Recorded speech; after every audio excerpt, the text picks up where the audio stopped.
Hello. हमारी महादशा की series में ये नेक्स्ट प्लैनेट है विच इज़ राहु। काफ़ी इम्पॉर्टेंट है। तो इसके जितने भी मैसेजेस हैं वो मैं उम्मीद करता हूँ कि आप ध्यान से सुनेंगे और एटलीस्ट रेमेडीज़ जो लास्ट में होंगी। अब देखिए ये काफ़ी इम्पॉर्टेंट है वीनस की तरह ही, बिकॉज अब ये जो महादशा है राहु की, एक तो ये 18 ईयर्स तक रहने वाली है, which means a significant part of your life. 18 साल बहुत एक लंबा अंतराल होता है इंसान के जीवन में। और उसमें अगर ऐसे प्लैनेट्स स्पेशली राहु केतु, ऐसे सैटर्न जुपिटर, ऐसे प्लैनेट्स अगर काफ़ी अच्छे प्लेस्ड हैं, तब तो ये वो स्टेज रहती है जब आप रंक से राजा यानी कि रैग्स टू रिचेस की जर्नी यहाँ पे ऐसी दशाओं में पूरी होती है। या फिर किसी की किस्मत रातों रात बदल जाना। मोस्टली जितनी भी लॉटरीज लगती हैं जो जो let's say millions and billions of आपको अर्न कर सकती हैं, तो वो भी ऐसी सिचुएशंस में या ऐसी महादशाओं में होती हैं। तो इससे मतलब ये साफ कह सकते हैं हम कि बहुत सिग्निफिकेंट प्लैनेट है और काफ़ी लंबे टाइम के लिए है। इसलिए अगर ये अच्छा है तब तो काफ़ी अच्छा है आपके लिए भी और समाज के लिए भी। लेकिन अगर ये अच्छा प्लेस नहीं है तो ना तो ये आपके लिए अच्छा ना समाज के लिए, क्योंकि जिस तरह का प्लैनेट राहु है, जिस तरह का उसका नेचर है, जिस तरह के उसके एलिमेंट्स हैं, अगर ये अफ्लिक्टेड रहता है तो इन 18 ईयर्स में फिर अपोजिट सिचुएशन हो सकती है, विच मीन्स कि कोई राजा से रंक बन जाएगा और कोई बिलियनियर से एकदम रोड पे भी आ सकता है। ऐसी सिचुएशन में राहु की महादशा आ सकती है। अब मेन थीम क्या रहता है कि काफ़ी ज़्यादा आप एम्बिशियस हो जाएंगे, बिकॉज राहु लिमिटलेस एम्बिशंस को दिखाता है। राहु की कोई भी लिमिट नहीं है, बिकॉज राहु सिर्फ एक हेड को रिप्रेजेंट करता है। उसका नीचे का पोर्शन जिसको हम थॉरिक्स बोलेंगे या एब्डोमन, वो नहीं है। इसका मतलब कि आप जितना भी राहु को देंगे वो उतना उसको स्वॉलो कर लेगा। मतलब कि एक ऐसी भूख जिसका कोई अंत नहीं है, जिसका कुछ पता ही नहीं है। इसीलिए राहु ग्रीड का भी कारक है। अगर राहु अच्छा प्लेस नहीं है, राहु किसी भी कीमत पे किसी एक ऑब्सेशन को पूरा करना चाहता है। तो लेट्स से कि अगर आपको प्रॉपर्टी का ऑब्सेशन है या गाड़ियों का ऑब्सेशन है या किसी और चीज़ का एडिक्शन है, तो आप उस ऑब्सेशन को, आप उस एडिक्शन को हर हाल में पूरा करना चाहते हैं, भले ही आपको उसके लिए कोई भी स्टेप्स उठाने पड़े। राहु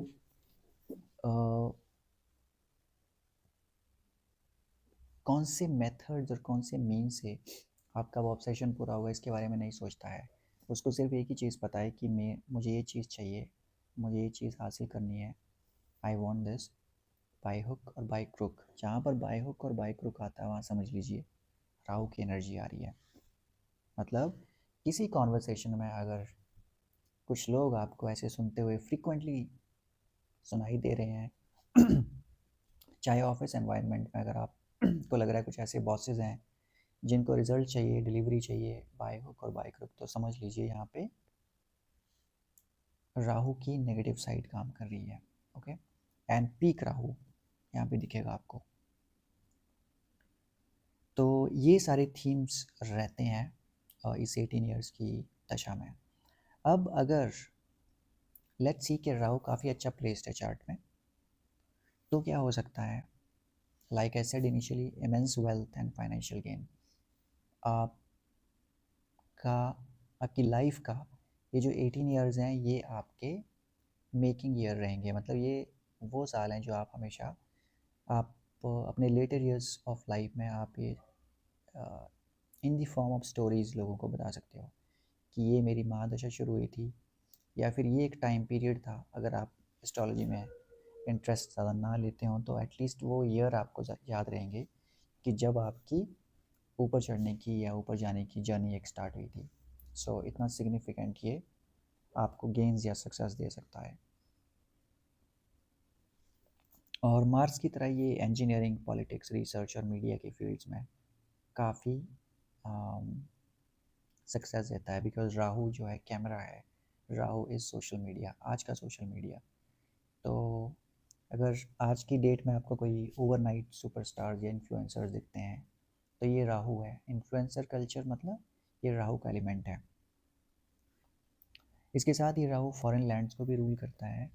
तो अगर राहु आपका अच्छा प्लेस्ड है इसका मतलब कि फॉरेन ट्रैवल आपका होने वाला है, या फॉरेन में प्रॉपर्टीज़ बाई कर सकते हैं, फॉरेन में बिजनेस हो सकता है आपका।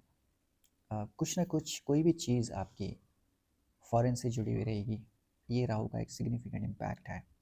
एंड लाइक आई सेड कि न्यू प्रॉपर्टीज़ या न्यू व्हीकल्स को एक्वायर करना भी राहु का एक पीक एलिमेंट है।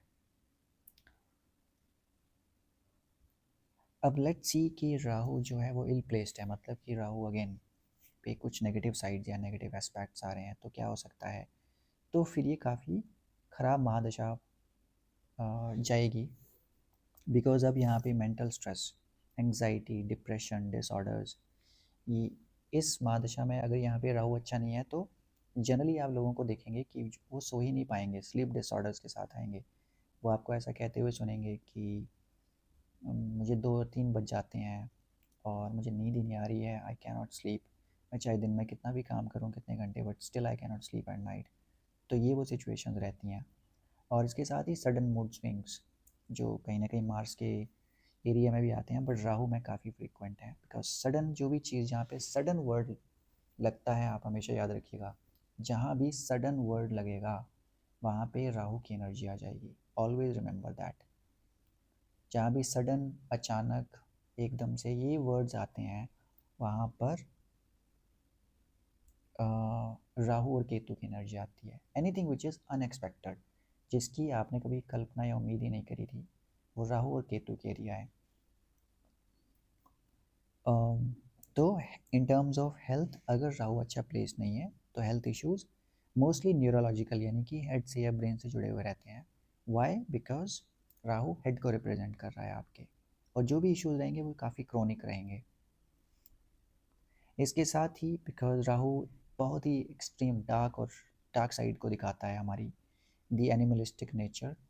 तो अगर आपके कॉन्फ्लिक्ट होंगे, अगर आपका झगड़ा होगा, तो वो मार कटाई पे ही जाकर खत्म हो सकता है। विच मीन्स कि बिकॉज राहु हर हाल में जीतना चाहता है, तो अगर आप किसी आर्ग्यूमेंट में हैं, राहु है लेट्स सी, और अब अगर उस पर ऊपर मार्स का भी एस्पेक्ट आ रहा है, तो आप वो आर्ग्यूमेंट या वो फाइट हर हाल में जीतना चाहते हैं। उसके लिए चाहे ही भले ही आपको सामने वाले को कोई भी नुकसान पहुंचाना पड़े, आप उसके बारे में नहीं सोचेंगे, आपको बस वो हर हाल में वो सिचुएशन को जीतना है। That's an obsession. तो इस हद तक सिचुएशन ख़राब हो सकती है। एंड साथ ही बहुत ही बड़े बड़े फाइनेंशियल लॉसेस होना।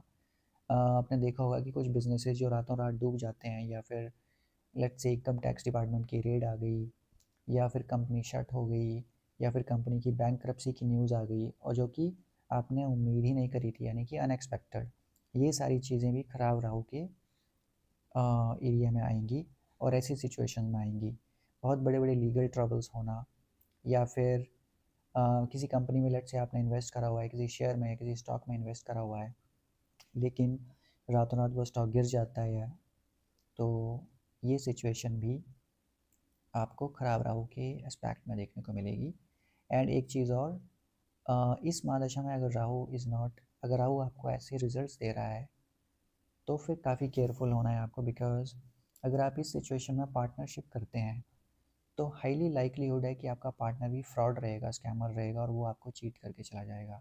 सो बिकॉज राहु एक वैसी मलिफिक एसोसिएट्स को दिखाता है, मतलब कि बुरी संगति।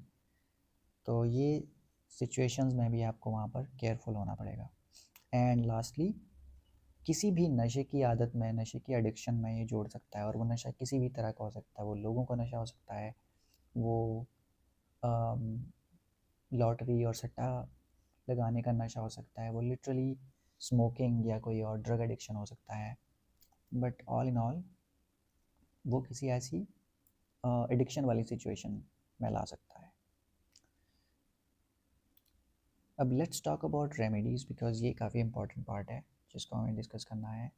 तो सबसे पहले मैं हमेशा डोनेशंस की ही बात करता हूँ, बिकॉज अब जब भी एस्ट्रोलॉजी को थोड़ा डीप में पढ़ने की कोशिश करेंगे तो पता चलेगा कि कितना इम्पॉर्टेंट है डोनेशन या दान करना, और स्पेशली अन्न दान यानी कि अनाज का दान करना। चाहे वो आप अन्न का दान किसी एनिमल को कर रहे हैं, प्लांट्स को कर रहे हैं, या फिर लिटरली ह्यूमंस को, स्पेशली उन लोगों को जिनको काफ़ी ज़रूरत है उन चीज़ों की, वो दे रहे हैं। तो आपको ये ज़रा भी अंदाज़ा नहीं है कि किस हद तक वो उनकी लाइफ में पॉजिटिव चेंजेस ला रहा है, एक उम्मीद की रोशनी ला रहा है, भगवान के प्रति एक उनकी श्रद्धा और डिवोशन को बढ़ा रहा है। ये आपको ज़रा भी you can not even imagine that. इसीलिए ये जो डोनेशन ऑफ फूड है या किसी भी चीज़ का donation to the needy people बहुत ही ज़्यादा इम्पॉर्टेंट है, एंड ये सबसे ऊपर रखा गया है। तो हम राहु में जो डोनेशन है वो ब्लैक चीज़ों का करेंगे, विच इज़ आप काले तिल हुए, black sesame seeds, mustard oil, blankets यानी कि काले कंबल, या फिर ब्लैक कलर के क्लोथ्स। ये सैटरडेज़ को या वेडनेसडेज़ को आप इनको डोनेट कर सकते हैं। किसी आश्रम में जा सकते हैं, किसी ऐसे रिहैब सेंटर में जा सकते हैं, या फिर किसी ऐसी जगह पे जा सकते हैं जहाँ पे इनकी ज़रूरत हो। ओल्ड एज होम में जाकर कर सकते हैं। सेकंड जो इम्पॉर्टेंट रेमेडी है वो कोकोनट की है। तो कोकोनट यानी कि अगेन हेड, वो भी राहु को ही दिखाता है। तो रनिंग वाटर यानी कि किसी रिवर में आप कोकोनट का जल प्रवाह कर सकते हैं, ये भी राहु की एनर्जी को शांत करता है। और एक मंत्र है जो मैं काफ़ी सारे और वीडियोस में भी दे चुका हूँ, पर क्योंकि राहु और केतु की एनर्जी को महादेव यानी कि शिव ही शांत कर सकते हैं, इसीलिए मैं आपको ये मंत्र फिर से बता रहा हूँ। ओम नमः शिवाय, शिव जी सदा सहाय। ओम नमः शिवाय, गुरु जी सदा सहाय। इस मंत्र का भी आप जितना ज़्यादा है उतना ज़्यादा जाप एटलीस्ट राहु की महादशा में तो कर ही सकते हैं। वैसे तो आपको रोज़ ही करना चाहिए, एटलीस्ट ज़्यादा नहीं तो इस मंत्र का जाप आप एटलीस्ट 9 बारी कर सकते हैं। लेकिन अगर आपकी राहु की महादशा चल रही है तो मैं काफ़ी रेकमेंड करूँगा कि आप इस मंत्र का जाप करें। आपको कोई और मंत्र जाप करने की ज़रूरत नहीं है। जो आप इंटरनेट पे आपको राहु केतु की मंत्र दिखते हैं, तो you don't have to do that. क्योंकि जब तक आपको किसी मंत्र की साइंस, वो कैसे काम कर रहा है, कहाँ से निकला हुआ है, कौन से वैदिक कल्चर से निकला हुआ है, जब तक आपको उसका पता नहीं है तो आंख बंद करके किसी भी मंत्र को जाप करना नहीं शुरू करना होता। So you either study that, you understand and accept the pros and cons, उसके बाद आप वो चीज़ कर सकते हैं। तो आप ये महादेव का यानी कि गुरु जी का मंत्र जाप कर सकते हैं। ये तो आपको मैंने वैदिक रेमेडीज़ बताई, पर अब लास्टली जो कि मैं हमेशा बिहेवियरल या लाइफस्टाइल चीज़ें चेंज करने को बताता हूँ। ये ऑफ कोर्स कोई किसी किताब में नहीं लिखी हुई हैं, बट ये मेरे पर्सनल एक्सपीरियंस है, और ये जितनी भी केस स्टडीज़ मैंने करी हुई हैं उसके हिसाब से मैं आपको बताता हूँ, ताकि हम सब अच्छे इंसान तो बने ही, और साथ में और लोगों को भी मोटिवेट करें कि वो भी अच्छे इंसान बने, और फिर और ज़्यादा से ज़्यादा अच्छे इंसान दुनिया में लाएं। तो सबसे पहला है एथिकल लिविंग। ये पॉइंट को आप अब नोट करिएगा। एथिकल लिविंग क्या है कि अब ये जितने भी यहाँ पे लाइफस्टाइल और बिहेवियरल चेंजेस हो रहे हैं, ये वैसे तो आपको एक अच्छा इंसान बनाएंगे ही, पर राहु की महादशा में ये काफ़ी इंपॉर्टेंट या सिग्निफिकेंट रोल प्ले करेंगे। एथिकल लिविंग में avoid lies, cheating and unethical shortcuts. मतलब कोई भी झूठ, स्कैम, फॉर्जरी, फ्रॉड, किसी भी चीज़ को गोल मटोल बातें करना, किसी को घुमाना, किसी का फ़ायदा उठाना, ये सारी चीज़ें नहीं करनी है। हमें हमेशा ही नहीं करनी है, हमें इनकरेज भी नहीं करना है कि कोई ये करे, लेकिन अगर आप राहु की महादशा से जा रहे हैं तब तो बिल्कुल भी नहीं करनी है, पीरियड। याद रखिएगा कि जितना ज़्यादा आप ईमानदार और ऑनेस्ट रहेंगे उतना ज़्यादा आपका राहु अच्छा काम करेगा, because honesty weakens Rahu's in negative influence, remember that. Next, dietary changes. क्या डाइटरी चेंजेस हो सकते हैं? Avoid alcohol and non vegetarian food. अगर आपकी राहु की महादशा चल रही है तो एटलीस्ट, वैसे तो हमेशा ही नहीं खाना चाहिए, पर उस टाइम में आपको ये अवॉइड करना चाहिए, बिकॉज अगर इसको अवॉइड नहीं किया गया तो अगेन राहु की बहुत इल इफ़ेक्ट्स आपको देखने को मिलेंगे और राहु एकदम डार्क साइड में ले जाएगा आपको. सो avoid and only stick to a pure vegetarian diet, which is always and always recommended. Next, meditation and yoga. इसमें काफ़ी एक्सपेरिमेंट्स करने की ज़रूरत नहीं है आपको. काफ़ी सारे वीडियोज़ और भी देख सकते हैं या शॉर्ट्स जो मैंने दिए हैं कि आपको ब्रेथ वर्क पर काम करना है. डीप इनहेलेशंस और एक्सहेलेशंस की आदत डालनी है. सुबह आप बेयर फीट वॉक कर सकते हो ऑन अ ग्रास सरफेस या ऑन द ग्राउंड, और आप लम चैंटिंग कर सकते हो. इन सब चीज़ों को करने से आपका रूट चक्रा यानी कि मूलाधारा चक्रा काफ़ी स्टेबिलिटी में आएगा, और जैसे ही वो स्टेबिलिटी में आएगा तो आप ज़्यादा ग्राउंडेड फील करोगे और आपके थॉट्स, आपके विचार एकदम स्टेबल हो जाएंगे, जिससे आप कोई भी डिसीजन जल्दबाजी में नहीं लेंगे और कोई भी डिसीजन ऐसा नहीं लेंगे जिससे कि आप राहु की नेगेटिव साइड्स को एम्पलीफाई करें. So this is also important. The next one is maintain cleanliness. अपने आसपास की, अपने घर की बहुत अच्छे से सफाई रखिए. अगर आपकी माँ दशा चल रही है तब तो करना ही है, पर ये एक generic day to day basis पर भी करना चाहिए, क्योंकि जितना अच्छा आपकी एंट्रेंस रहेगी यानी कि घर का प्रवेश द्वार रहेगा, जितना अच्छा आपका बेडरूम रहेगा, ये सब राहु की जगह हैं जो मैं आपको बता रहा हूँ. इसलिए ये चीज़ें जितनी साफ़ रहेंगी, आप समझ लीजिएगा कि आपका हेड जहाँ पर राहु परेशान कर रहा है आपको, वो भी उतना ही साफ़ रहेगा. और अगर आपके घर में कोई भी एल्डर्स हैं, ग्रैंड पेरेंट्स हैं, ग्रैंड मदर्स हैं, ग्रैंड फादर्स हैं, तो आप उनकी ब्लेसिंग्स लीजिए और हर हाल में उनकी हेल्प करिए. जिस भी चीज़ में, जिस भी कैपेसिटी में आपकी जो भी क्षमता है, उसके अकॉर्डिंग आप उनकी हेल्प करिए. बाहर जाकर ओल्ड एज होम में लोगों की हेल्प करने से अच्छा है अगर आपके घर में भी कोई ओल्ड एल्डर्स हैं तो वो ज़्यादा इम्पोर्टेंट रहेगा. राइट. आई थिंक इतना सब करने पर से ही मैं कॉन्फिडेंटली आपको बोल सकता हूँ कि आपका राहु काफ़ी अच्छा बैलेंस हो जाएगा, और अगर उसके कुछ इल इफ़ेक्ट्स रहेंगे तो वो बहुत हद तक कम हो जाएंगे.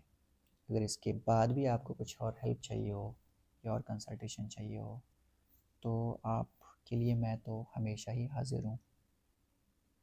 सो यू टेक केयर नाउ. जय गुरु जी, जय माँ काली.